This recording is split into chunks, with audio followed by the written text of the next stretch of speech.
প্রশ্ন করেছেন বাসার ভেতরে সেপটিক ট্যাঙ্ক পড়েছে, তার উপরে রুম হয়েছে, সেই রুমে সালাত আদায় করা জায়েজ হবে কিনা।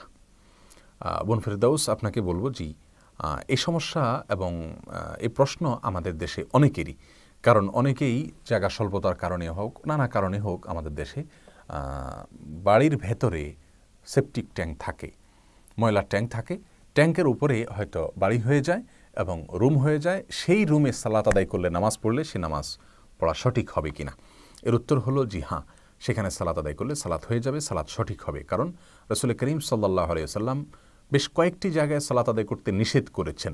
তার ভিতরে কবরস্থান আছে, উটের বাথান আছে, এরকম বিশেষ কিছু জায়গা আছে যেখানে তিনি সালাত আদায় করতে নিষেধ করেছেন।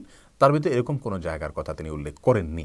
অতএব এখানে সালাত আদায় করা যাবে। তাছাড়া নাপাকি যেটা রয়েছে সেটা হলো আন্ডারগ্রাউন্ডে, মাটির নিচে বা ভেতরে।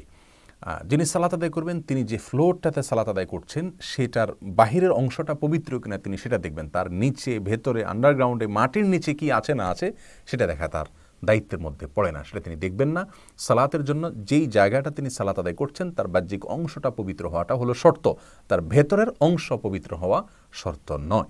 যার কারণে আরবের স্কলারদের মধ্যেও অনেকেই, মিশরের এবং সৌদি আরবের স্কলারদের মধ্যে অনেকে এ ব্যাপারে সুস্পষ্টভাবে ফতোয়া দিয়েছেন যে এই জাতীয় সেপটিক ট্যাঙ্ক ইত্যাদি যদি বাসাবাড়ির নিচে থাকে, তার উপরে রুম হয়ে যায়, তাহলে সেই রুমের উপরে সালাত আদায় করলে সালাত ইনশাআল্লাহ বিশুদ্ধ হয়ে যাবে, সহিহ হয়ে যাবে, কোনো অসুবিধা থাকবে না ইনশাআল্লাহ বিইذনিল্লাহ।